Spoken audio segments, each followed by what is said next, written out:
Hello, good evening, everyone.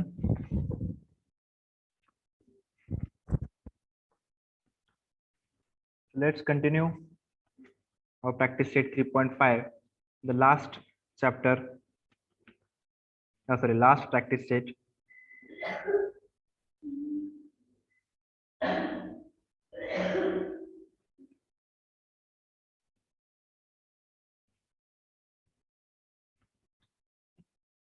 तर ह्या शेवटच्या प्रॅक्टिस सेट मध्ये खास करून आपण जे शेवटचा पार्ट जो शिकलेला आहे इंटरनल डिव्हिजन त्याच्याबद्दल जास्त प्रश्न असणार आहेत.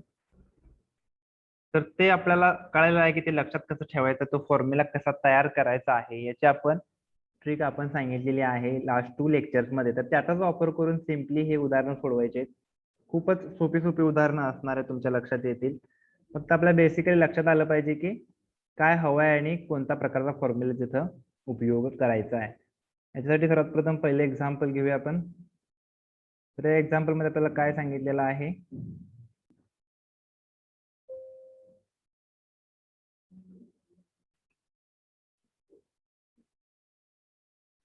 in figure 3.77 ray PQ touches the circle at point Q. Okay, PQ is equal to 12, PR is 8 and find PS and RS असं सांगितलेलं आहे आपल्याला. तर इथं आपल्याला कळतंय की हा कोणता आहे, टँजंट सेकंड सेगमेंट थेरम आहे. हा कोणता आहे, टँजंट सेकंड सेगमेंट थेरम. तर हे आपल्याला समजलं पाहिजे, बघूनच समजतात. आता इथे एक टँजंट आहे आणि इथे एक सेकंड आहे. एकाच पॉइंट मधून एक टँजंट आणि एकाच पॉइंट मधून सेकंड आपल्याने ड्रॉ केलेली आहे. तर इथं आपल्याला समजून जातं. फक्त इथं काय असतं महत्वाचं, कोणती व्हॅल्यू दिलेली आहे काळजीपूर्वक बघायचं. PQ दिलेली आहे 12, त्याचबरोबर PR दिलेली आहे 8. PR ही व्हॅल्यू दिलेली आहे. आपल्याला RS दिलेला नाहीये, त्याच्यामुळे आपण PS सुद्धा ड्रॉ करू शकत नाही. आपल्या फॉर्म्युल्यामध्ये काय आहे तर त्याच्यासाठी पहिल्यांदा लिहूया आपण. रे PQ जो आहे is tangent to the circle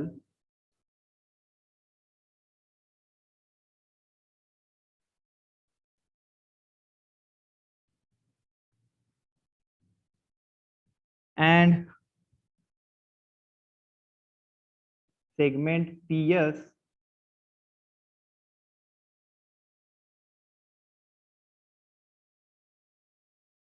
is secant to the circle. तर असं ज्यावेळी असतं त्यावेळी तो फॉर्म्युला लिहू शकतो. तो फॉर्म्युला कसा आपण तयार केला होता, जर हा इंटरसेक्टिंग पॉइंट इथं महत्वाचा ठरतो, तिथून आपण प्रत्येक पॉइंटला व्हिजिट देतोय.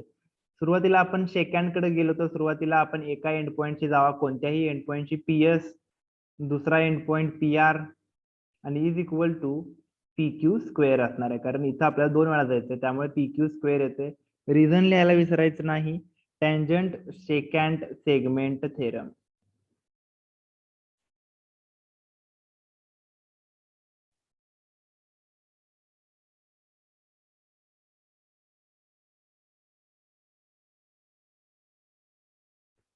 ओके, तर PS ची व्हॅल्यू आपल्याला दिलेली नाहीये. तर तुम्ही गादीवर बघू शकता PS व्हॅल्यू दिलेली नाहीये, पण आपल्याला PS इथून मिळणार आहे, जेणेकरून आपण आपल्याला सांगितलेली RS ची व्हॅल्यू ही आपण फाइंड करण्यात येईल. ठीक आहे, तर PS ची व्हॅल्यू दिलेली नाहीये, तर PR ची व्हॅल्यू 8, PQ ची value 12, that's why 12 square. So PS is equal to 144 upon 64. Hence PS is equal to काय येईल, तर हे मला वाटते सॉरी 64 नाही 8.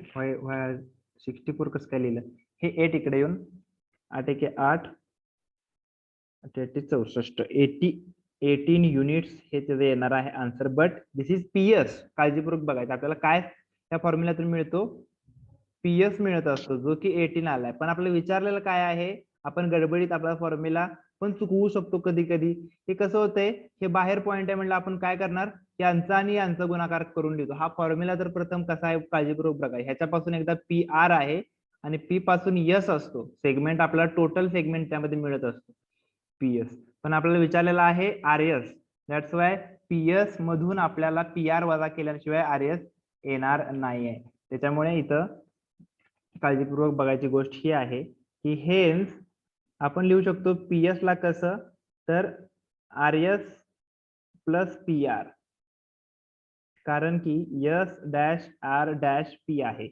मग इथं तुम्ही लिहा की हा 18 आहे, आपल्याला आर एस फाइंड करायचा आहे, पी आर 8 आहे, मग पी आर किती येईल, तर 10 युनिट्स. ठीक आहे, इथं हेच फक्त ट्रिकी आहे की काय विचारलंय आणि फॉर्म्युल्यामध्ये काय मिळतं, त्याच्यानुसार आपल्याला ऍडजस्टमेंट्स कराव्या लागणार आहेत. Okay, example number okay done. पुढे जाऊया. Example number 2. काय शंका असतील तर विचार पटकन. सोपे सोपे एक्झाम्पल्स आहेत, त्याच्यामध्ये फक्त आपल्याला व्हॅल्यूज पुट करायच्या आहेत, ज्या दिले त्या, ज्या नाही आहेत त्या फाइंड करायच्या आहेत. सेम एक्झाम्पल, फक्त आता याच्यामध्ये कसं होणार, हे डिव्हिजन इंटरनल आहे, फॉर्म्युला त्यानुसार आपला तयार होईल.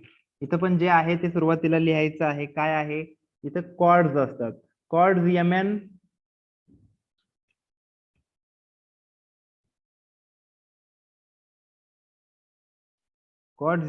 and RS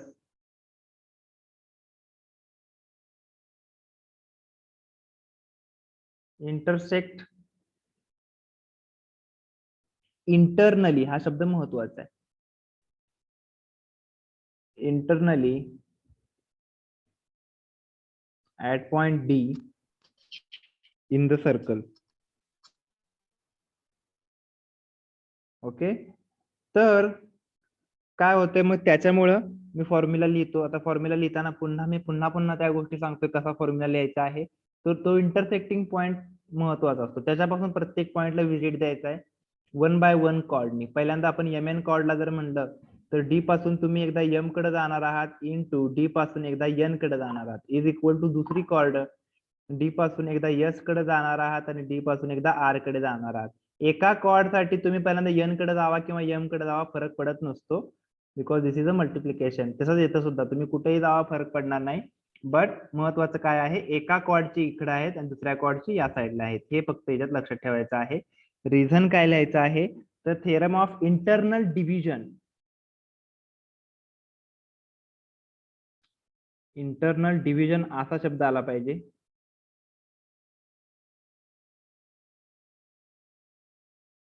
ऑफ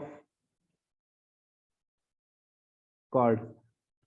मग आता आपल्याला ज्या व्हॅल्यू दिलेत त्या आपल्याला इथं पुट करता येतील सिम्पली. कोणकोणत्या व्हॅल्यू दिलेल्या आहेत आपल्याला,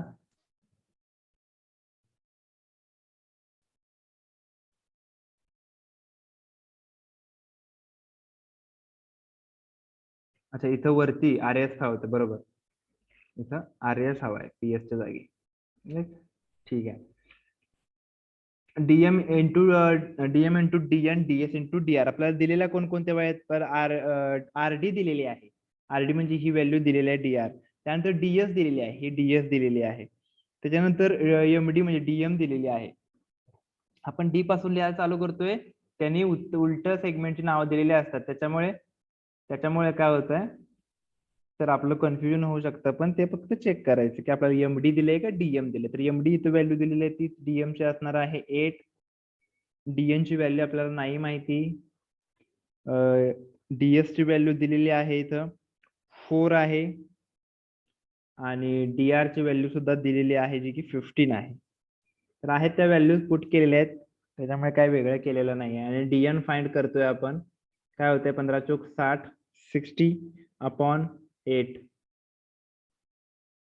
डीएन इज इक्वल टू 56 4 8 म्हणजे 40, 7.5 युनिट्स. ओके, हे झालं डीएन. बट आपल्याला फाइंड करायला सांगितलेलं, अच्छा डीएनच सांगितलेलं आहे. हे झालं फर्स्ट, पण त्यांनी काय केलंय, एकाच एक्झाम्पल मध्ये दोन वेगवेगळ्या व्हॅल्यू दिलेल्या आहेत. त्यासाठी फर्स्ट हे ठरवलंय त्यांनी की ह्यात अशा प्रकारच्या व्हॅल्यू असतील. त्यानंतर सेकंड म्हणून त्यांनी तेच एक्झाम्पल ठेवलेलं आहे, फक्त यात व्हॅल्यू चेंज केलेलं आहे, जेणेकरून तुम्हाला तेच लिहायचं पुन्हा एकदा. पण आता व्हॅल्यूज कुठल्या दिलेत हे काळजीपूर्वक बघूया. आर एस दिलेली आहे आपल्याला, आर एस म्हणजे बघा आता कुठली व्हॅल्यू दिलेली आहे, तर पूर्ण सेगमेंटची व्हॅल्यू दिलेली आहे आर एस. आपल्याला काय दिलेले आहे, R S is equal to 18. Okay, R S is equal to आपल्याला 18 दिलेला आहे. बट आपल्याला माहिती आहे काय, आर एस हा सेगमेंट कशापासून तयार झाला आहे, आर डी प्लस डीएस पासून तयार झाला आहे. रिझन याचं लिहू शकतो आपण R dash D dash S, कारण आपल्याला आर एस ची गरज नाही आहे, आपल्याला आर डी आणि डीएस यांची गरज आहे ना, म्हणून आपण काय केलं तर आर एस ला असं लिहू शकतो आपण असं सांगितलं. मग त्यातला आपल्याला डीएस दिलेला आहे 4, आपल्याला डीएस 4 दिलेला आहे, मग आपला आरडी मिळू शकेल का नाही? मग आरडी प्लस डीएस जर 4 असेल आणि आर एस आपला वरती 18 असेल तर मग आरडी किती येईल, तर येईल तो 14 युनिट्स. बरोबर आहे. हे आपल्याला इथं ऍडजस्टमेंट मी म्हणलो तसं करावं लागणार आहे, कारण आपल्याला सेगमेंट आर एस दिलेला आहे आणि डीएस दिलेला आहे, हा सेगमेंट आणि टोटल सेगमेंट दिला आहे, पण आपल्याला फॉर्म्युल्यामध्ये गरज कशाची असते, आरडी ची असते किंवा डीआर ची असते. त्याच्यामुळे इथं आपल्याला ही गोष्ट कळावी पाहिजे की आपल्याला मोठ्यातून छोटी वजा केली की मग हा आरडी मिळेल, जेणेकरून तो काय असेल 14 युनिट्स असणार आहे. बरोबर आहे का? काय चुकलंय? अच्छा, इथं खाली आहे का ते उलट्या व्हॅल्यूज घेते. बरोबर बरोबर, चुकीच्या व्हॅल्यू घेतलेल्या आहेत. आर एस दिलेला आहे बरोबर, एमडी 9 दिलेला आहे. काय काय दिलेलं आहे बघूया जरा, पूर्णपणे चुकले काहीतरी, चुकीच्या व्हॅल्यू घेतलेल्या. सॉरी सॉरी, ते दुसरीकडे पेज उघडतो त्याच्यामुळे लक्षात येत नाही. ठीक आहे, आर एस दिलेला आहे बरोबर, एकदाच लिहून घेतो काय काय दिले ते. एमडी दिलेला आहे 9 आणि डीएन दिलेला आहे 8. DN is 8. मग आता काय काय दिले पुन्हा एकदा बघूया. आर एस जसं की म्हणालो पूर्ण सेगमेंट, ओके ठीक आहे. एमडी आणि डीएन. अच्छा, मग आता इथं काय करावं लागणार माहितीये का तुम्हाला, आर एस 18 आहे राईट, मग त्यातला आपल्याला हा पण दिला नाही हा पण दिला नाही. मग करायचं काय माहितीये, तर इथं कशाला तरी एक्स मानायचं. मग एकाला तुम्ही एक्स मानलं की दुसरा ऑटोमॅटिकली काय होईल, 18 मायनस एक्स होईल का नाही, कारण आर एस हा 18 आहे. आर एस हा टोटल सेगमेंट 18 आहे, त्यातला तुम्ही कोणता पण एक्स माना, हा एक्स मानला तरी चालतो, हाही चालतो. जो तुम्ही एक्स मानाल तो सोडून दुसरा जो राहतोय तो काय होईल, ऑटोमॅटिकली 18 मायनस एक्स होईल की नाही. तर त्याच्यामुळे आता मी ते अज्युम करतो, लेट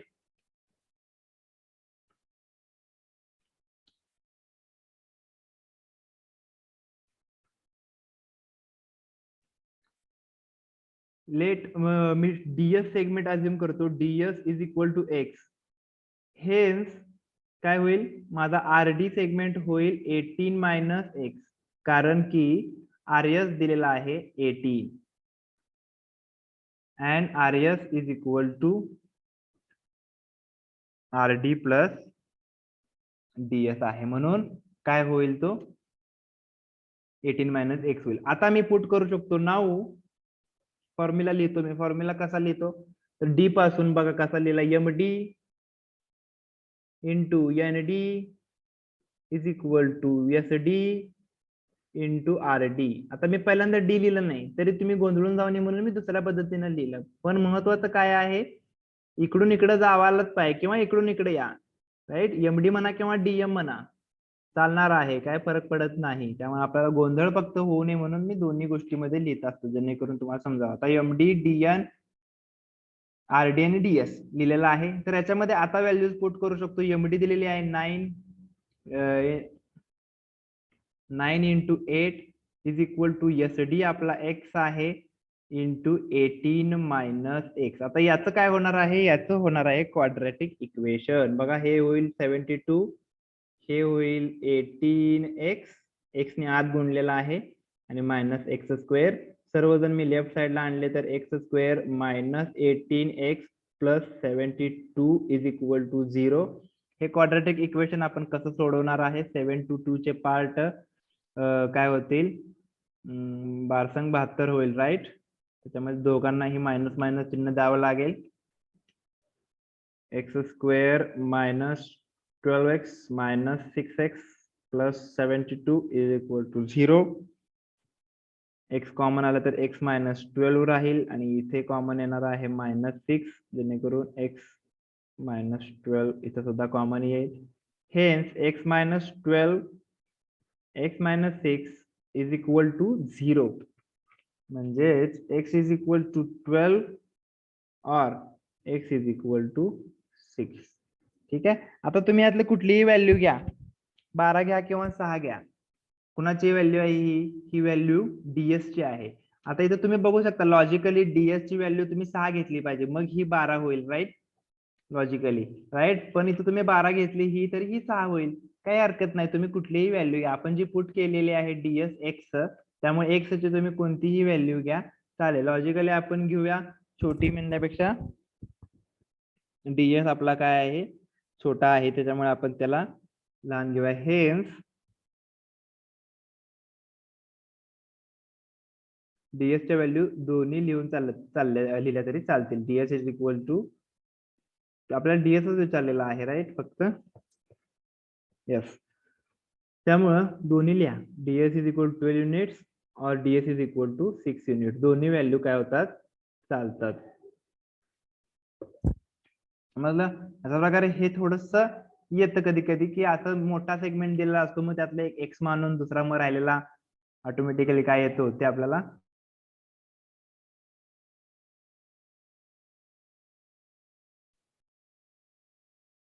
ओके. Next example. छोटे छोटे सोपे सोपे एक्झाम्पल आहेत, जास्त वेळ याच्यामध्ये काय घालवण्याची गरज नाहीये.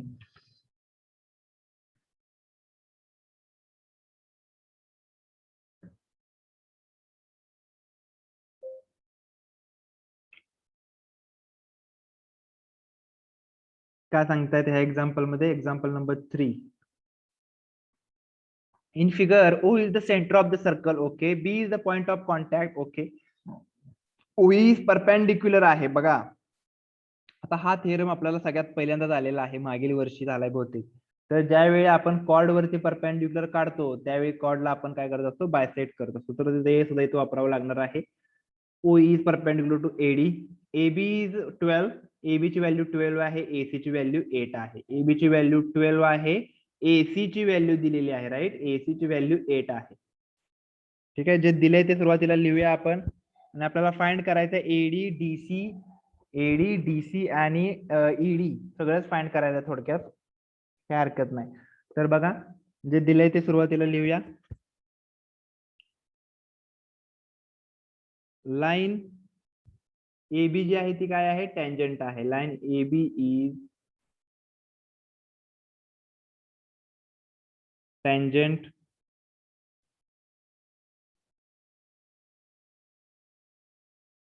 At point B, right. आणि लाईन एडी जी आहे इज सेकंड, ती काय आहे, सेकंड आहे. त्याच्यामुळं काय लिहू शकतो आपण, फॉर्म्युला लिहू शकतो. फॉर्म्युला काय होईल, तर AB स्क्वेअर होईल, बरोबर. आता फॉर्म्युला तुमच्या लक्षात आला असेल कसा लिहितोय आपण. AC आणि काय होईल, AD होईल. AC ए पासून सी कडे आणि ए पासून डी कडे जायचं आहे. तर हा फॉर्म्युला काय आहे, टँजंट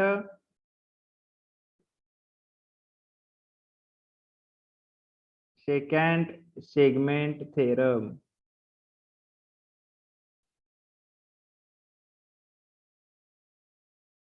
राईट. आता AB ची व्हॅल्यू 12 स्क्वेअर, AC ची व्हॅल्यू 8 आणि AD ची व्हॅल्यू आपल्याला मिळेल याच्यावरनं. AD आपल्याला, मला वाटतं इथं परत तेच 144/8 म्हणजेच AD इज इक्वल टू 18 मिळणार आहे. बट आपल्याला काय माहिती आहे, AD हा काय आहे, AC प्लस CD आहे, राईट. AC प्लस CD आहे, कारण D dash C dash A आहे म्हणून. हेन्स AD जर आपला 18 असेल, AC आपल्याला माहिती नाही, सॉरी माहिती आहे, AC आपल्याला 8 आहे, तर मग CD किती येईल, तर CD येईल 10 युनिट्स. आता CD जर 10 असेल तर बघा, नाव OE जो आहे तो परपेंडिक्युलर आहे AD वरती, बरोबर. हेन्स बघा, तो परपेंडिक्युलर असणार आहे CD वरती सुद्धा. कारण का, तर आपले हे सगळे पॉइंट एकातच आहेत, D dash E dash C and E dash C dash A. त्याच्यामुळे हा परपेंडिक्युलर, एवढंच सांगायचंय की हा परपेंडिक्युलर AD वरती आहे म्हणून सांगितलंय त्यांनी. फक्त आपण एवढंच सांगतोय की हा CD वरती पण असणार आहे. ठीक आहे, तो CD वरती पण असणार आहे. त्याच्यामुळे काय, तर होतंय DE is equal to EC is equal to 1/2 of CD. का तर परपेंडिक्युलर ड्रॉन फ्रॉम, हा सगळ्यात पहिला थेरम आहे, तुम्हाला माहिती असेल, ह्या वर्षीचा नाही, मागल्या वर्षीचा. Perpendicular drawn from centre to chord. तो काय करत असतो, तो परपेंडिक्युलर बायसेक्ट करत असतो त्या कॉर्डला, डीसी ला बायसेक्ट करतोय तो, नॉट एडी ला, फक्त डीसी ला. पण डीसी आपली व्हॅल्यू आली 10 युनिट्स, त्याच्यामुळे आपल्याला इथे लिहिता येईल की DE is equal to EC is equal to 1/2 of 10. म्हणजे DE is equal to EC is equal to 5 units. आपल्याला विचारलेलं कोणतं आहे ते लिहूया, फक्त आपल्याला डीई विचारलेलं आहे तर डीई लिहूया फक्त. DE is equal to 5 unit. शेवटी पुन्हा एकदा सगळे लिहायचे आपले जे जे विचार, असा ज्यावेळी प्रश्न असतात भरपूर विचारले त्यावेळी पुन्हा एकदा खाली सगळं लिहायचं की बाबा तुम्हाला एडी विचारला होता सोल्युशन म्हणून. पहिल्यांदा एडी विचारला, मग एडीचं आपलं किती आलं होतं 18. परत तुम्हाला सीडी विचारला होता तर त्याचं किती आलं 10. आणि मग डीई विचारलेला तर तो किती आला 5. या सर्व गोष्टी एकदा आन्सर मध्ये लिहायच्या जेणेकरून एक्झामिनरला गोष्टी सोप्या होतील आणि तो पटपट चेक करत जाईल. त्याला काम सोपं करणं हे आपलं महत्वाचं असतं. त्याला अवघड केले की मग तो त्याचं बॅड इम्प्रेशन पडतं लगेच. Next example number 4. आता हा थेरम काय आहे तर एक्सटर्नल डिव्हिजन आहे, हे एक्सटर्नल डिव्हिजन आहे. ठीक आहे, तर बघूया पुन्हा एकदा. PQ दिलेला आहे 6, QR दिलेला आहे 10. ते लिहून घेतो PQ 6, PR. बघा आता काय केलंय, एक मोठा सेगमेंट दिलाय 10 आणि त्यातला एक छोटा दिलाय 6. म्हणजे तुम्हाला माहिती आहे ना हा 4 येतोय, हे ऍडजस्टमेंट आहे, हे पाहिजे आपल्याला माहिती. म्हणजे काय गरज नाही याची सोडा. पुढं त्याच्यानंतर PS दिलेला आहे 8, राईट. PS दिलेला आहे 8, हा 8 दिलेला आहे. तर फाइंड करा सांगितलेला आहे TS, तर हा TS फाइंड करा म्हणून सांगितलेला आहे. सोपा आहे एक्झाम्पल, हे एक्झाम्पल नंबर 4. तर काय काय दिलेलं आहे आपल्याला पुन्हा एकदा बघूया. QR दिलेला आहे, सॉरी PR नाही QR दिलेला आहे. बघा असं चुकून माझं पण चुकतं म्हणल्यानंतर कुणाचंही चुकू शकतं. हे दिलेलं आहे आपल्याला 10, QR इज 10. मग आपल्याला गरज आहे PR ची. कशाची गरज आहे आणि काय दिलेलं आहे हे व्यवस्थित अनालाइज करायचं. का कशाची गरज आहे, फॉर्म्युलावरनं तुम्हाला कळेल ना कशाची गरज आहे. बघा मी सांगतो कशाची गरज आहे. तर cord TS ST and QR किंवा TS and QR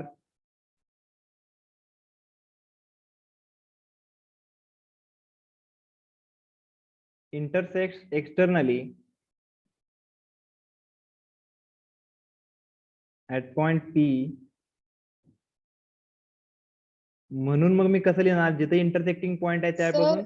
हा, कॉर्ड QP पाहिजे.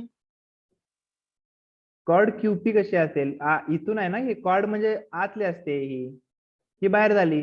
सेकंड म्हणायला लागला तुम्ही की मग काय म्हणणार, बाहेरचा पॉइंट घेणार PR, ही सेकंड झाली. कॉर्ड म्हणणार की कॉर्ड ही सर्कल मध्ये असते.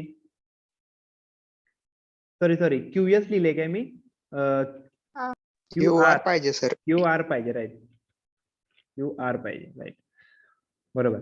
तर TS आणि RQ किंवा QR intersect externally at point P. तर मग आता फॉर्म्युला लिहिताना पुन्हा एकदा भरपूर वेळा सांगितलं, सगळ्यांच्या लक्षात आलंय ना. तर त्या इंटरसेक्टिंग पॉइंट पासून एका कॉर्डला व्हिजिट द्यायचे व्यवस्थित. एका एंड पॉइंटला गेलो T ला गेलो, P पासून S ला गेलो, इज इक्वल टू तसंच इथं P पासून R ला जाणार आहे तुम्ही, इंटू P पासून Q कडे जाणार आहे. पुढे रिझन लिहायला विसरायचं नाही. Theorem of external division of chords.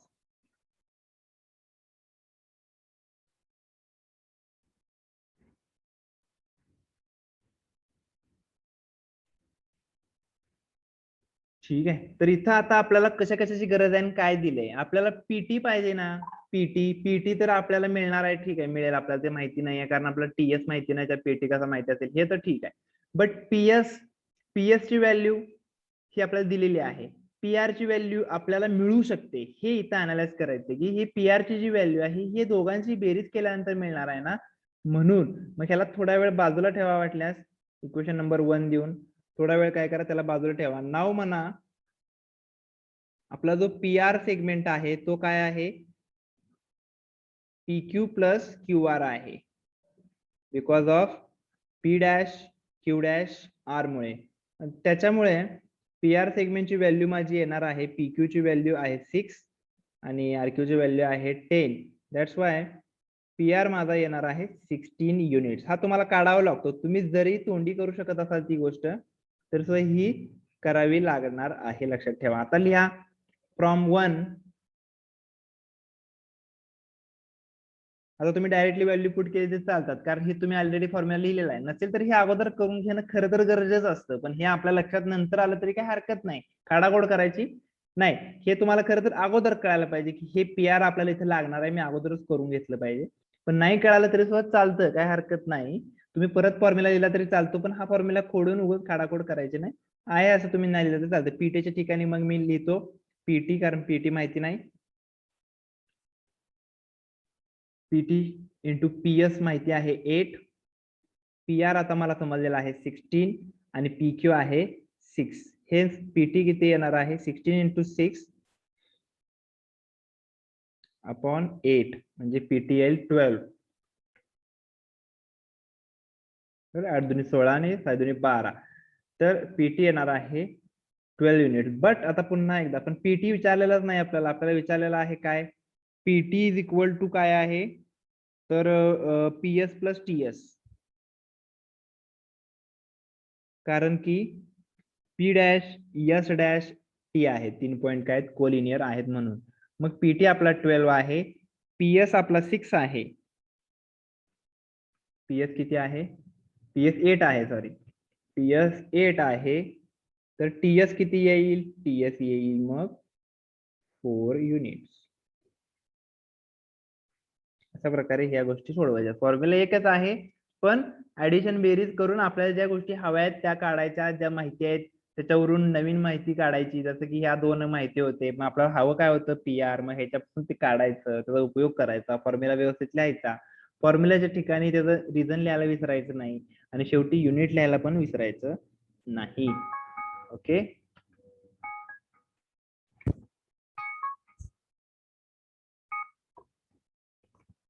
त्यानंतर एक्झाम्पल नंबर 5.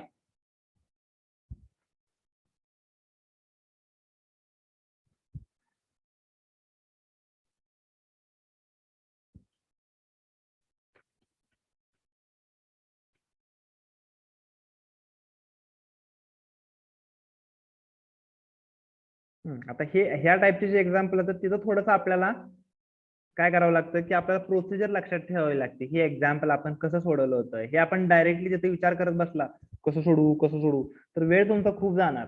असं नसतं, आपल्याला वेळ घालवायचा नसतो. एक्झाम्पल हे तुम्ही बघितले, हे 3-4 वेळा जर तुम्ही सोडवलं असेल तर तुम्ही तिथं बघितल्या तुम्हाला कळणार की इथं काय करायचं असतं आणि याच्यामध्ये आपण नेमकं काय करत आलेलो आहे. त्याच्यामुळे हे एक्झाम्पल तुम्हाला अशा प्रकारचे प्रॅक्टिसच असले पाहिजे. एक्झाम्पलचं तुम्ही तिथे जाऊन विचार नाही करायचा की मी कुठनं करून कसं करू. ठीक आहे, काय दिलेलं आहे बघा इथं डायग्राम मध्ये बघून सुद्धा कळतंय. ईएफ जी आहे ही डायमीटर दिलेली आहे. अच्छा, ही ईएफ डायमीटर आहे. बघा, डायमीटर असल्यानंतर आपल्याला भरपूर गोष्टी क्लिक झाल्या पाहिजे. डायमीटर मुळे काय काय होतंय, डायमीटर मुळे होत असं असते की इथं जर मी हे जोडलं डायमीटरचं पॉईंट, तर इथं मला 90 अंशाचा कोन मिळत असतो. हे इथं समजणं गरजेचं आहे. डायमीटर मुळे काय होत असतं, हा सेमी सर्क्युलर आर्क मध्ये होणारा अँगल तयार होत असतो इथं, त्यामुळे हा 90 डिग्री होणार आहे. हे इथं ह्या डायमीटरचा हेतू असतो देणं यांचं. And DF is a tangent segment, ही नेहमीप्रमाणे दिलेली आहे. ही आपली सेकंड असणार आहे. Radius of the circle is R, म्हणजे हे आर आहे. ठीक आहे, तर आपल्याला prove that DE into GE, DE कुठं आहे बघा, डी पासून ई, डी पासून जी, बघा डी पासून ई आणि डी पासून जी, हे काय आहे हे आपल्याला प्रूव्ह करायला सांगितलेलं आहे. 4r² आहे. 4r² म्हणजे आरच्या भाषेत लिहायचं आहे, म्हणजे कोणाच्या भाषेत लिहायचं आहे, तर ईएफच्या भाषेत लिहायचं आहे. आपल्याकडे फॉर्म्युला तर कशाच्या भाषेत असतो, डीएफच्या भाषेत असतो, राईट. पण डीएफचा आणि ईएफचा काही संबंध नाही आहे. मग आपल्याला काय केलं पाहिजे, एक नवीनच याच्यामध्ये ट्रिक वापरली पाहिजे. ही ट्रिक आहे from the Pythagoras theorem. Pythagoras theorem मध्ये आपण सिमिलर ट्रायंगल्स जसे वापरले तसे. कसे सिमिलर ट्रायंगल्स असतात पायथागोरस थेरम मध्ये? पायथागोरस थेरम जिथे जिथे तुम्हाला राईट अँगल दिसतं तिथे तिथे तुम्ही पायथागोरस थेरम वापरू शकत असता की नाही. तर इथं काय होतंय बघा, हा राईट अँगल तयार झाला. इथे एक राईट अँगल आहे बरं का ऑलरेडी. का आहे तर रेडियस आणि टँजंट मुळे हा राईट अँगल आहे. प्रत्येक गोष्टीला कारण असतं. उगाच तिथं राईट अँगल दिला नाही म्हणलं आपण उगाच लिहिला नाही. HF काय आहे परपेंडिक्युलर आहे. ठीक आहे ह्याला जीला. आता आपल्याकडे वेळ कमी आहे. तुम्ही काय करायचं आहे तर मी तुम्हाला लिंक पाठवतो. त्यापेक्षा एक काम करा, त्याच लिंक वरती पुन्हा क्लिक करा. ठीक आहे, मी काय करतो, सर सायन्सचं लेक्चर होणार नाही. एकच मिनिट सर ना विचारतो मी, एकच सेकंड.